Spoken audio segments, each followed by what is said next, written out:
Fala galera, beleza? Meu nome é Daniel, canal youtuber de anime, e vou falar neste vídeo de Great Pretender.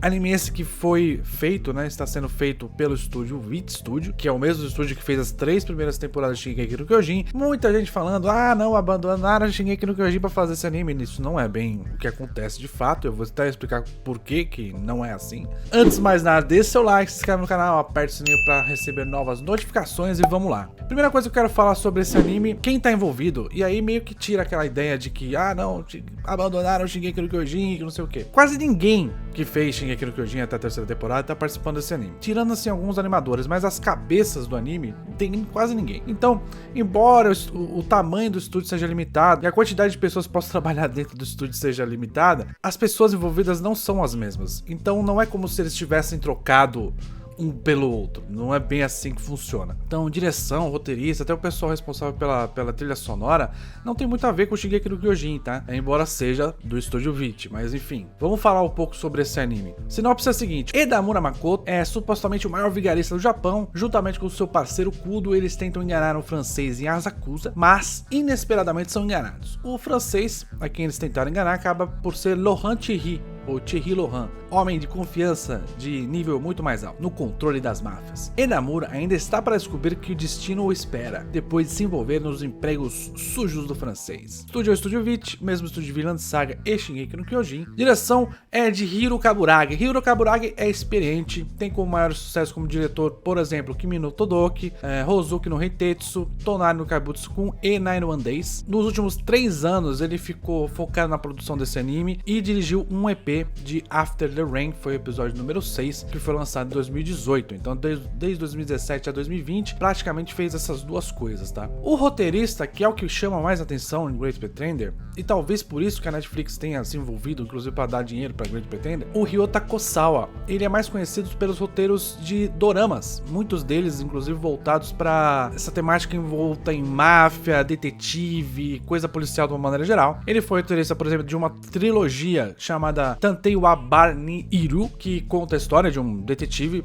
que bebe bastante, e inclusive dois desses 3 filmes eles foram nomeados para alguns prêmios no Japão como melhor filme. Também foi roteirista dos live actions de Parasite, parte 1 e parte 2. Resumindo, o roteirista ele veio de fora da indústria de animes para fazer esse anime. Ele chegou até a fazer uma animação em CG infantil, né, um roteiro para uma animação em CG infantil, mas nada de anime de fato, muito mais dorama e live action. Outro nome importante é o do compositor, a pessoa responsável pelas trilhas sonoras desse anime, que é o Yutaka Yamada. Ele é o responsável pela trilha sonora, por exemplo, de Tokyo Ghoul, Vinland Saga e Babylon. Dito isso, vamos falar sobre o episódio em si. De fato, esse anime ele tem uma concepção de filme, ele tem uma concepção de não é um anime. Várias coisas no roteiro desse anime que são muito características, inclusive, de coisas que não são anime. Então você tem inclusão de várias linguagens, né? Não é só o japonês.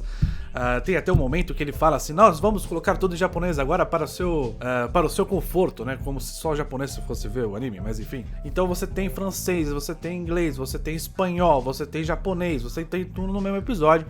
E isso é um pouco trazido de fora de anime. Outra coisa que chama muita atenção é como o desenvolver do primeiro episódio foi positivo. Então eu tô falando só do primeiro episódio, que é pra dar uma introdução pra você que não assistiu ainda. Ele começa com uma situação, a gente não faz ideia do que tá acontecendo na situação, mas ela é um bom chamariz pro anime de uma maneira geral, porque você quer entender por que o cara tá naquela situação. E aí acontece uma série de eventos, assim, que são muito bem pensadas. Toda a malandragem dos personagens, tanto do nosso querido Edamura quanto do Chihiro, toda essa malandragem, ela tem causa e consequência, e tudo tá conectado. Então tem detalhes no episódio que você não nota, que o anime fala pra você assim, ó, presta atenção nisso aqui, porque eu mostrei lá atrás, você não viu, mas é importante agora. Então ele faz várias coisinhas dessas, ligações entre eventos, e eventos que, assim, pareciam não fazer sentido sozinhos, no sentido de, tá, é só um diálogo normal entre os personagens, não tá acontecendo nada, mas tá acontecendo muita coisa.